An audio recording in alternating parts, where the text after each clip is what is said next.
All right, welcome to another episode. I want to thank, first of all the viewers and subscribers. Thank you. If you're new to my channel, I talk about wrestling, WWE, New Japan. I talk about the Major League Baseball, NBA, in particular, New York sports, the Mets, Knicks, Yankees. If you aren't a subscriber, subscribe. I routinely upload episodes. I try to make unbiased videos and review it with an analyst point of view. I'm not just a fan who is going to cheerlead and praise the Mets, WWE, or the Knicks. I'm going to give you my unbiased opinion, and I'm going to keep it 100. So, with that said, this week Major League Baseball opened up, and the Mets. Were you impressed? Did they show any good signs? And I'm not going to make videos about the Mets all season and crapping them for the sake of them, but there's a lot of bad things and bad signs early on. Considering they only played the Braves and the Marlins, who aren't expected to do much. We started out Monday, opening day. Noah Syndergaard, he looked impressive as usual. Again, the problem with the Mets has been the last few years they struggle offensively. They can't hit, and you'll see as I go on through this review. If the Mets don't get a dominant starting performance out of their pitchers, it's unlikely they're going to win the game because they can't hit consistently. Now, opening day, it was a scoreless 0-0 up until the bottom of the seventh. The Mets broke it open. Lucas Duda's three-run bases clearing double. Syndergaard was dominant again. 7 strikeouts, no walks. Gave up 5 hits in 6 innings. Again, 7 hits. The Mets collected only 7 hits. A good opening day win. Game 2, not so good. They faced former Met Bartolo Colon.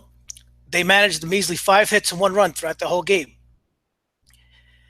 You could take a positive away that Jacob deGrom was impressive in his return from injury. Again, no offense. I know Bartolo Colon is a fan favorite, but the guy's 45. He shouldn't be shutting down a team expected to contend in the playoffs and World Series aspirations. deGrom had 6 strikeouts, 1 walk. He allowed 2 hits in 6 innings, and then the bullpen mopped it up and closed the game. Jay Bruce is hitting okay so far. Cespedes is a little bit of a slump. We understand that. But I don't know where their offense is going to come from. This is a 500 team. It has been a 500 team the last 2 years, minus that hot run they had after Cespedes came on the team in 2015 and last September, where they faced sub 500 teams to sneak into the playoffs for a one and out. Game 3, the rubber game against the Braves, the Mets won 6-2. This was probably the brightest spot of the Mets' first week. Harvey came back, and he was pretty impressive. He was throwing hard. He was throwing in the mid-90s. He did allow 2 homers. That's okay. He allowed him to Kemp. Kemp hit 2 solo home runs off of him. Maybe Harvey was just grooving his fastball. That's okay. But again, 6 runs on 8 hits. You see the theme? They can't hit. They struggle with hits. The last 2 years, they've had a lot of home runs, but they're all solo home runs. This is an aging team offensively. But not to mention, they have $20 million invested in David Wright, who can't play anymore. Well, he's pretty much done. They need to get somebody. I've been saying this since last year. They need somebody to supplement Cespedes. And you're going to say, oh, yeah, they got Jay Bruce. I don't know if Jay Bruce is enough. I don't know if Jay Bruce is as good as he's advertised. So then the Mets welcomed in Miami for their second series of the season. Man, and Zach Wheeler debuted after 2 years. I'll say that's a good sign. But like I said in a few of my episodes last year, you can't rely on Zach Wheeler. Zach Wheeler is a question mark. He's a big question mark. He never, even before he got injured, he didn't pitch enough to hang your hat on him. He has a live arm. He is a high prospect, but he hasn't played in 2 years. He hasn't pitched in 2 years. He got roughed up. The one good positive outcome I take out of his start was he only allowed one walk. That was his problem. His question mark was his control. He has a lively fastball, 95, nice slider. We could give him a pass on this. Maybe it's a good indication at least that he is back on a major league mound throwing pitches. Again, I'm going to sound like a broken record. They lost 7-2, and again, they're not playing exactly top-notch competition.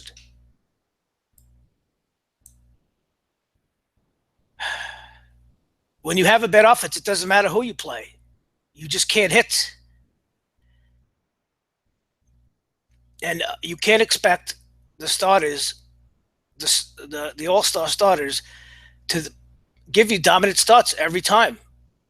It's not going to happen, especially when they go up against the upper echelon of the National League or in the American League. So 7-2, they lost. And I'm seeing again, just trends, continuing trends.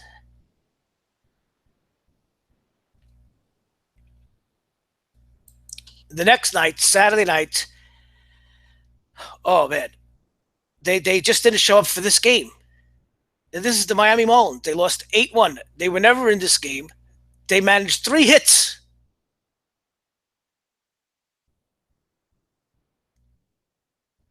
Do you notice the trend? And I don't care if you get mad at me. If you're a Met fan, you can't be sitting there happy.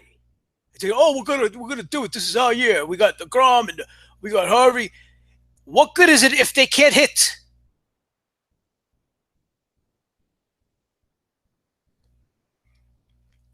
Unbelievable. It's frustrating. I can't get invested in this team knowing that they can't hit. And I'll tell you what, their defense looks a little stale this year. 3 hits. They wheeled that Gieselman out there, who's a spot starter at best. He did all right. He didn't get killed. He had 3 runs in 5 innings, 7 strikeouts, 2 walks. Not that bad. Not that bad. But again, where's the hitting? Where's the hitting? It's not like they're facing Hall of Famers out there. And tonight, in the final game against Marlins on national TV, broadcast on ESPN, Noah Syndergaard was showcased. He had a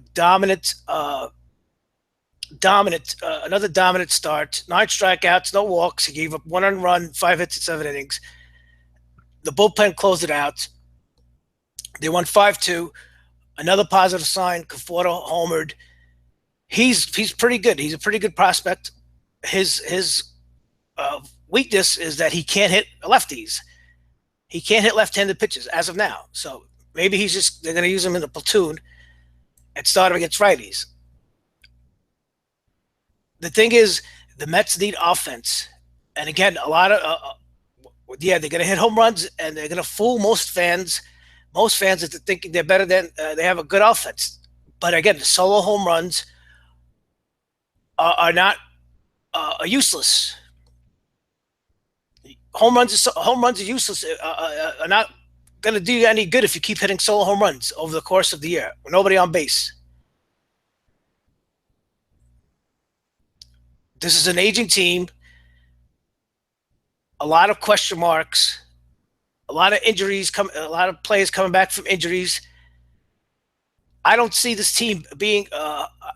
At best, I see this team hovering at 500 for the next 2 months. And then we're going to go, and it's going to be all over again. The Mets buyers or sellers going into the trade deadline. Should the Mets trade for help? If they do, are they going to trade for anybody, a superstar? Or are they going to trade for Kelly Johnson and get Bartolo Colon back to shore up their team? Hopefully, the Mets will get Steve Matz back in time, and he'll get healthy. He's a good starter. He shows good promise when he's healthy. The problem is when he's healthy. Will the pitchers hold up? That's another question mark. And again, where are they going to get their offense from? Minus Cespedes, who's going to be there? Is Bruce going to be the hitter that he's supposed to be? I don't know. Is their bullpen going to hold up as we get further into the season? Oh, again, this is only the first week, but I'm going to keep it real. I'm not doing these reviews just to crap on them, on the Mets. I'm being real. I'm not going to just be a happy-go-lucky fan and say, "Oh, we could do it. We could do it." I think Harvey and he was outstanding. He's back. He's gonna win the Cy Young. No, that's not me, and that's not what this channel is about. But anyway, there was some positives again in Harvey, DeGrom coming back. Again, it's only the Braves. The Braves are lucky if they're going to win 65 games this year, maybe 70. I don't know. We'll see. I'm going to make another video very soon. Like and subscribe. Leave your comments below. Tell me what you think. Am I going overboard? Am I overreacting? Let me know. Thank you for watching.